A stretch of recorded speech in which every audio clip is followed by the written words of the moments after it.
স্বাস্থ্য টিপসে আজকে আছে পায়ের গোড়ালির ব্যথায় করণীয়। পায়ের গোড়ালির ব্যথায় আপনি কি করবেন? অজস্র লোক, আমাদের একটা ভিডিও আছে পায়ের গোড়ালির ব্যথার, 1 কোটি বোধহয় লোক দেখছেন। 1 কোটি উপরে আরও ধরেন 7 লক্ষ বা এরকম 60 লক্ষ, 1 কোটি 60 লক্ষ লোক এই ভিডিওটা দেখছেন পায়ের গোড়ালির ব্যথা। তো সুতরাং দর্শক, আপনাকেও বলবো আমাদের এই ভিডিওটা প্লিজ একটু দেখবেন এবং সাবস্ক্রাইব করবেন। প্লিজ সাবস্ক্রাইব করবেন ইনশাআল্লাহ। চলুন আমরা একটু দেখি। একটা রিসার্চে দেখা গেছে 10% লোকের পায়ের গোড়ালির ব্যথা হয় এবং সেই পায়ের গোড়ালি ব্যথার নাম দেওয়া হয়েছে প্লান্টার ফ্যাসাইটিস। প্লান্টার ফাসা বলে এক প্রকার স্ট্রাকচার আছে পায়ের নিচে, সেখানে ইনফ্লামেশন হয় এবং সেই ইনফ্লামেশনে প্রায় 10% লোক পায়ের গোড়ালির ব্যথায় ভুগে থাকেন। যারা দিনের বেশিরভাগ সময় দাঁড়িয়ে কাটান, যাদের ওজন বেশি এবং যারা তাদের পা ও গোড়ালি খুব ভালোভাবে নাড়াতে পারে না, তাদের এই পায়ের গোড়ালিতে কষ্ট হয় এবং অনেক সময় সঠিক জুতার জন্যও এই পায়ের গোড়ালিতে কষ্ট হয়।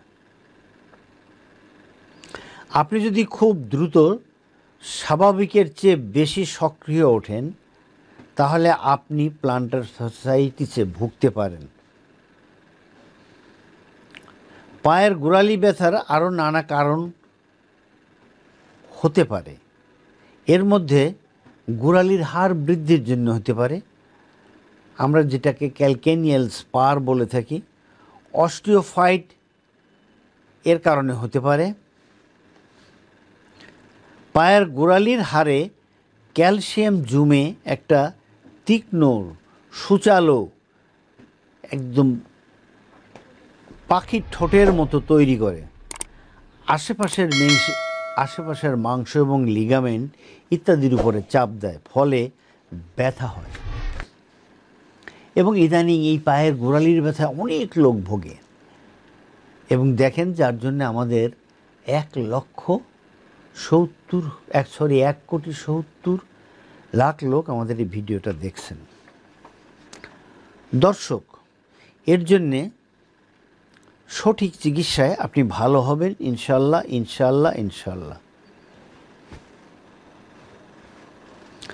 আমরা যেটা বলেছি, পায়ের গোড়ালিতে ঠান্ডা সেঁক দেবেন, আমরা যেভাবে বলি আমাদের ভিডিওটা দেখবেন। বরফ সরাসরি দেবেন না, বরফকে একটা কাপড় ভিজিয়ে তার সঙ্গে ভিতরে বরফ দিয়ে আপনি পায়ে সেঁক দেন, অথবা ডিপ ফ্রিজে রাখা বোতল বের করে এনে তার উপরে একটা কাপড় ভিজিয়ে বোতলের উপরে দিয়ে তারপর আপনি পা দিয়ে আস্তে আস্তে হালকা করে টলতে থাকেন। একটা টাওয়াল রোল করে পায়ের নিচে থেকে 2 হাত ধরে পায়ের পাতা ও চারদিকে টানুন, অথবা 30 সেকেন্ড ধরে রাখুন। এভাবে এক্সারসাইজগুলো করুন। এটি এক্সারসাইজের নমুনা আমাদের ইউটিউব চ্যানেলে দেওয়া আছে।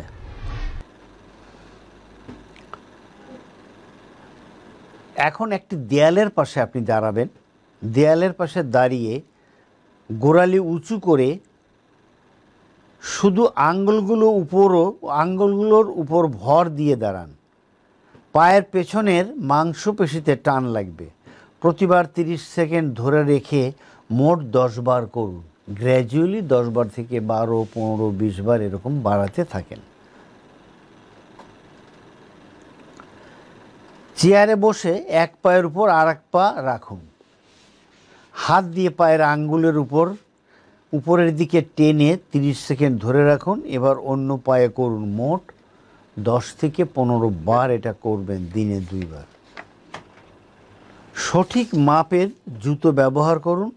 সোলের নিচে হিল কুশন ব্যবহার করতে পারেন। অবশ্যই একজন ফিজিওথেরাপি চিকিৎসকের পরামর্শ নেবেন। দর্শক, পায়ের মাংসগুলোকে শক্তিশালী করতে হবে এবং স্ট্রেচিং করে এর ফ্লেক্সিবিলিটি বাড়াতে হবে। আমাদের এখানে যে সমস্ত রুগীরা আসেন তারা আমাদের চিকিৎসার ওসিলায় ভালো বোধ করেন, এটা রুগীরা বলে থাকেন। এই ছিল আজকে আমাদের আপনাদের জন্য টিপস। দর্শক, আমরা এখন চলে যাচ্ছি অনুষ্ঠানের শেষ পর্যায়ে, অনুষ্ঠান শেষ ঘোষণা করার জন্যে। দর্শক, আপনারা যারা আমাদের সাথেই ছিলেন আপনাদেরকে অসংখ্য অসংখ্য ধন্যবাদ। আপনারা আমাদের আগামী অনুষ্ঠানটি দেখতে পাবেন সোমবার বাংলাদেশ সময় বিকাল 4টা থেকে 5টা। আমরা এই অনুষ্ঠানটি আপনাদের জন্য করে থাকি প্রতি শনি সোম বৃহস্পতি বাংলাদেশ সময় বিকাল 4টা থেকে 5টা। দর্শক, আলহামদুলিল্লাহ আলহামদুলিল্লাহ আলহামদুলিল্লাহ, আল্লাহ পাক আমাদের অনেক নিয়ামত দিয়েছেন। চলুন এই নিয়ামত দিয়ে আমরা একসঙ্গে কাজ করি, এ ধরনের চিকিৎসা ব্যবস্থাকে দেশের মানুষের দ্বারগোড়ায় পৌঁছে দেই এবং হেলদি বাংলাদেশ গড়ে তুলি। ইয়া আল্লাহ পাক, আপনি আমাদের যে সমস্ত অন্যায় আছে, ভুলগুলো আছে, এগুলোকে আপনি মাফ করুন এবং আমরা যে ভালো কাজগুলো করি এই ভালো কাজগুলোকে আপনি কবুল করুন। ওকে, আসসালামু আলাইকুম।